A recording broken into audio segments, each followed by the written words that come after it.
শ্রী শুভেন্দু অধিকারীর নেতৃত্বে কলকাতায় অনুষ্ঠিত হতে চলেছে বঙ্গ সঙ্গীত উৎসব 2024। এই অনুষ্ঠানে সাংবাদিক সম্মেলন হবে আগামী 5ই জানুয়ারি 2024 বিকেল 3:30 থেকে কলকাতা প্রেস ক্লাবে। আয়োজনে থাকছে cultural and Literary form of Bengal.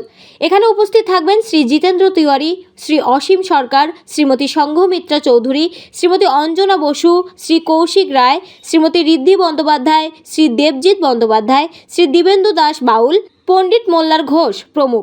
এই সাংবাদিক সম্মেলনে আপনাদেরও সকলকে থাকছে সাদর আমন্ত্রণ। একদিকে 1200 শিল্পীকে আমরা স্থান দিতে পারবো না, এটা আমরা বলেছি, কিন্তু 1200-র মধ্যেও কতজনকে আমরা স্থান দিতে পারি সেটা দেখবো।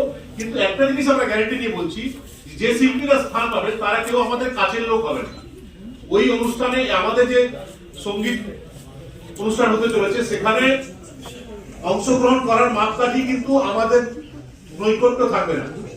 যারা মেধাযুক্ত, যাদের স্থান পাওয়া যাবে এটা করছে না না, আমি একটু বলি, ওনার বক্তব্যে বলি যে পরিষ্কার আমরা বললাম 1200 শিল্পী বাদ পড়েছে, বঞ্চিত হয়েছে। আমরা বলিনি যে 1200 শিল্পীকে আমরা জায়গা দিই। 1200 শিল্পী বঞ্চিত হয়েছেন। এবং আপনার প্রথম যে প্রশ্নটা, এই 19টা জেলা 19টা গানের যে ভেরিয়েশন আছে, সেই ভেরিয়েশন আমরা কিন্তু এই উৎসবে রাখছি। এবং তার মধ্যে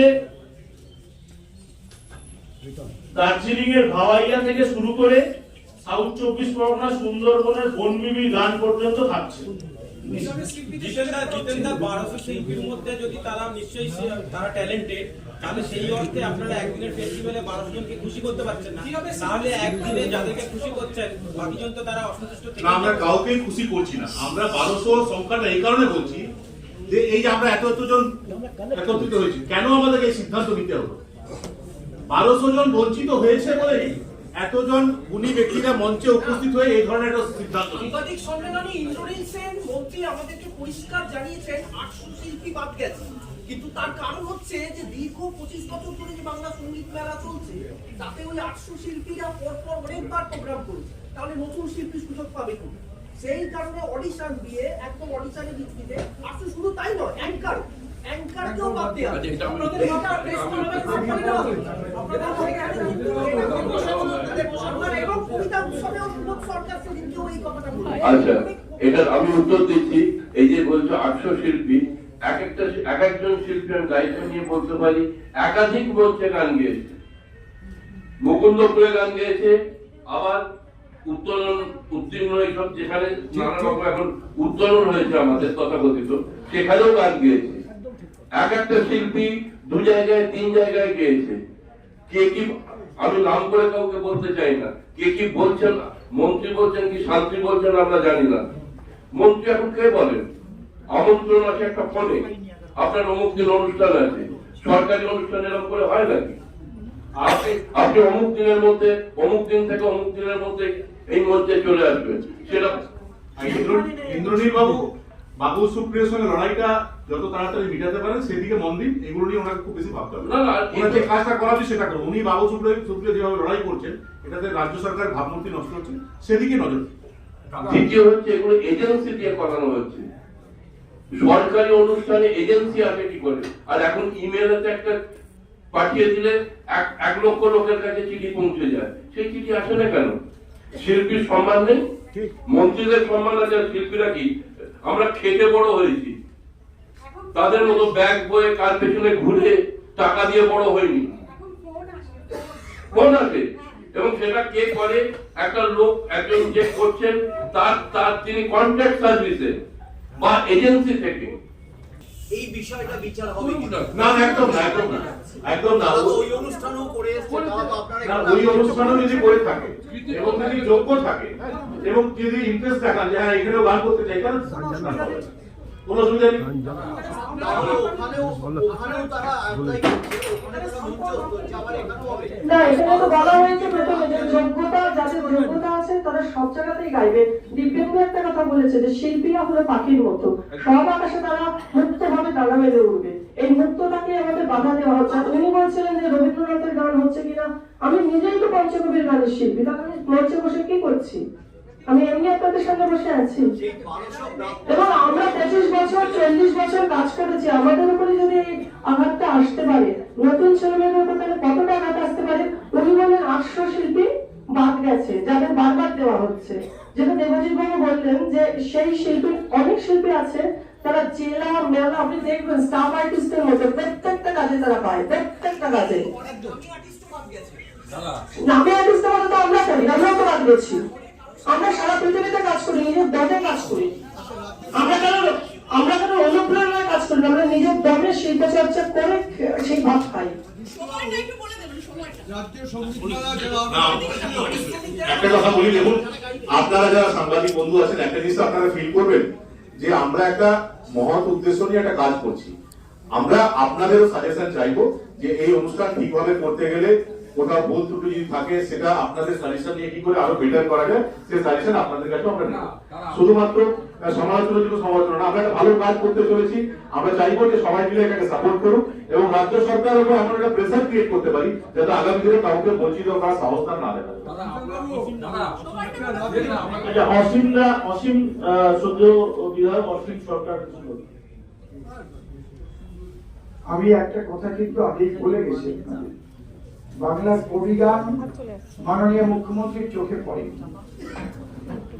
তিনি আমাদের কোনো কবিদের আজ পর্যন্ত সেই সঙ্গীত মেলায় কিন্তু নিমন্ত্রণ করেন। আমি অসীম সরকার দেশ বিদেশে বিভিন্ন জায়গায় গান করেছি। আমার একটা কবিগান ইউটিউবে ভিউজ 20 লক্ষেরও বেশি আছে। উনি কি দেখেন না যে অসীম সরকারকে বলার প্রয়োজন আছে কিনা? আমি না হয় 2.5 বছর এমএলএ হয়েছি, কিন্তু তার আগে তো আমি এমএলএ ছিলাম না, কিন্তু আমি কারো তল্পি বাহক ছিলাম না, আমি কোনো দলের পতাকা গ্রহণ করিনি, কিন্তু আমি উচিতবাদী ছিলাম। এই উচিত কথা যারা বলে মাননীয় মুখ্যমন্ত্রী তাদের ছুঁড়ে ফেলে দেন। এই জন্য আমি প্রথমেই বলেছি যে উচিতবাদীদের ওখানে জায়গা নেই, সেই মানুষগুলোকে আমরা ডাকবো যারা এতদিন ব্যর্থ রয়েছে। 1200 শিল্পীকে একবারে পারা যায়? আমি আগেই বলেছি ধীরে ধীরে ধীরে ধীরে প্রত্যেকেই সুযোগ পাবে, প্রত্যেকেই গান গাইবে।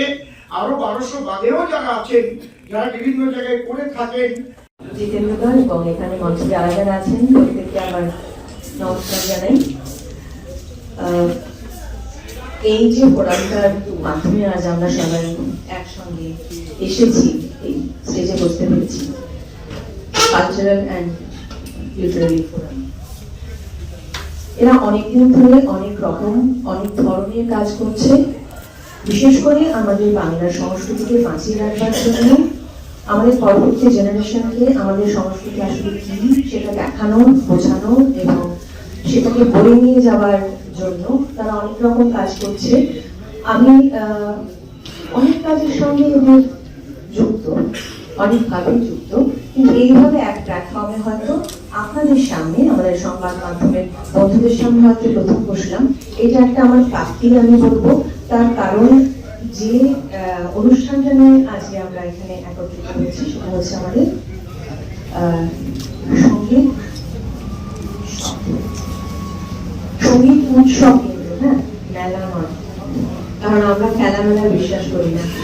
আমরা একটা সঙ্গীত উৎসব করছি যেখানে যেরকম জিতেন্দ্র বাড়ি থেকে বললেন যে যারা জায়গা পান না, যাদের অনেক দক্ষ সঙ্গীত শিল্পী হওয়া সত্ত্বেও যারা এখানে জায়গা পান না, তার কারণটা আলাদা করে বললাম না, আপনারা সবাই জানেন। সেটা ছাড়াও আমাদের আরো একটা উদ্দেশ্য বা লক্ষ্য হলো যারা হয়তো একটা সময় জায়গা পেয়েছেন আজকে জায়গা পান না, তাদের অবস্থা মনে হয় আরো খারাপ আমার মনে হয়। কারণ তাদের হয়তো মেরুদণ্ড সোজা, তাদের হয়তো আত্মসম্মান বোধ অনেক বেশি, তো তাই তাদেরকে শিখে ফেলা হয়েছে। সেই রকম কিছু শিল্পী আমাদের নজরে আছে, কথা চলছে। কারা কারা থাকবেন সেটা নিঃসন্দেহে এখন বলছি না, সেটা আপনাদের সবাইকে জানানো হবে, কারণ আপনাদের মাধ্যমেই আমাদের এই প্রচার। তবে এক্ষুনি বলছি না সেরকম মানুষ যারা থাকবেন, তার সত্ত্বেও যেটা সব থেকে আমার খুব ভালো লেগেছে এই অনুষ্ঠানটার জন্য, সেটা হচ্ছে আমাদের এই সবকটা জেলার যে গান, আমরা নিজেরাও হয়তো অনেকে জানি না, আমাদের পরবর্তী জেনারেশন খুব জানেই না কোথায় বাদু গান, মানে কোন জেলার কোন অঞ্চলের গানকে বাদু বলে, কোন অঞ্চলের গানকে ঝুমুর বলে, কোন অঞ্চলে বাউল গান হয়, আমরাও অনেকে জানি না। এটা তো আমাদের দায়িত্ব যে আমাদের পরবর্তী জেনারেশনকে শুধুমাত্র গাড়ি বাড়ি দিকে তো হবে না, আমাদের সংস্কৃতিটাকে তো সেই ব্যাপারটাকে তো তাদের হাতে তুলে দিতে হবে। তো এই যে 23টা জেলা থেকে, প্রত্যন্ত গ্রাম থেকে যারা হয়তো সারাটা জীবন সঙ্গীত নিয়ে চর্চা করে এসছেন, তারা কোথাও তেমন ভালো স্টেজ পাননি, মঞ্চ পাননি যেখানে তাদের পারফরমেন্সটা দেখাতে পারে, তাদের সারা জীবনের সাধনার একটা টুকরো অংশ দেখাতে পারে। সেরকম সব মানুষরা কলকাতায় প্রিন্সেপ ঘাটের মতন একটা জায়গায় এইরকম একটা প্ল্যাটফর্মে, এইরকম একটা মঞ্চে গান গাইবার সুযোগ পাচ্ছে। অবশ্যই তার জন্য আমি জিতেন্দ্রদাকে, শুভেন্দুদাকে অনেক ধন্যবাদ জানাবো, কৃতজ্ঞতা জানাবো, কারণ আমি সরাসরি গানের জগতের মানুষ না হলেও সংস্কৃতি জগতের মানুষ তো বটে। তো আমি প্রথম একটা মনে করি যে আমার সংস্কৃতিটাকে আমার পরবর্তী প্রজন্মের কাছে বয়ে নিয়ে যাওয়ার দায় এবং দায়বদ্ধতা দুটোই রয়েছে, কিন্তু একা তো কোনো মানুষ কিছু করতে পারে না। সেই জন্য এইসব প্ল্যাটফর্মের প্রয়োজন হয়, এবং এই ধরনের প্ল্যাটফর্ম যে শুধু রাজনৈতিক কারণে হয় না, এইসব কারণেও হয়। সেইটা আমাকে সব থেকে উদ্বুদ্ধ করেছে আজকে এখানে আসবার জন্য। আমি শখে আছি, এবং আমি আপনাদের মাধ্যমে, মানে আমি সংবাদ মাধ্যমে, মন্দিরের মাধ্যমে সমস্ত পশ্চিমবঙ্গবাসীকে বলতে চাই, এটা কোনো রাজনৈতিক অনুষ্ঠান ভাববেন না, এটা আপনার পরবর্তী প্রজন্মকে আপনার একটা গিফট যদি ভাবেন, আপনার দায়, আপনার দায়িত্ব যদি ভাবেন, তাহলে আমি বলবো যে যে কোনো রাজনৈতিক মতাদর্শই হোক না কেন, যে কোনো রাজনৈতিক দলকে সমর্থন করুন না কেন, এই মঞ্চে এই 20 তারিখে আপনারা প্রত্যেকে আসুন। কারণ গান, শিল্প, নাটক, অভিনয়, আমার মনে হয় না এখানে কোনো দল প্রাধান্য পায়। তাহলে একই প্রশ্নের মুখে আমাদেরকেও করতে হবে, সেটা নিশ্চয়ই আমরা চাই না। আমরা আপনাকেও অ্যাসিওর করছি, এবং আপনাদের মাধ্যমে, মিডিয়ার মাধ্যমে পশ্চিমবঙ্গের মানুষকেও অ্যাসিওর করছি, যারাই স্থান পাবেন তারা যোগ্যতা মাপকাঠি হবে, এবং কেউ আমাদের কাছের লোক হবে, আমাদের লোকেরা পাবেন না। যারা প্রকৃত অর্থে যারা শিল্পী তারা স্থান পাবেন, যাদেরকে আমরা স্থান করে দিতে পারবো না তাদের ক্ষেত্রেও জেলাতে আমরা যেন এই ধরনের অনুষ্ঠান করতে পারি সেটা আমরা, কিন্তু এটাও ঠিক, এটা প্রতিবাদ হওয়া উচিত না। একদিন কেন করছেন, 1200 জনকে কি করে স্থান দেবে, এই কচকচানিতে আমরা কিছুই করবো না। আমরা বসে বসে শুধু দেখবো একটা সরকার অন্যায় পর অন্যায় করে যাবে। সরকার আমাদের ট্যাক্সের পয়সায় এই অনুষ্ঠানগুলো করছে, তারা অন্যায় পর অন্যায় করে যাবে। আমরা সিম্বলিক প্রতিবাদও করবো না, আমরা তো করছি, আমরা প্রতিবাদ তো আরম্ভ করলাম। দেখি না আরো অনেকের সাহায্য নিয়ে আরো হয়তো বড় আকারে আমরা অনেক কিছু করতে পারি, দেখা যাবে। সঙ্গীত মেলা নিয়ে অসংখ্য অভিযোগ আজকের না বহুগুলো।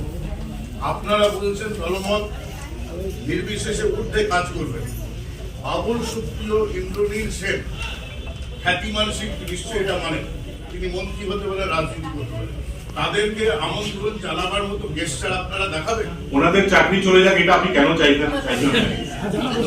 আমরা জানাবো, কিন্তু আপনি ওনাদের জানতে অজান্তে ওনাদের ক্ষতি করে দিচ্ছেন না।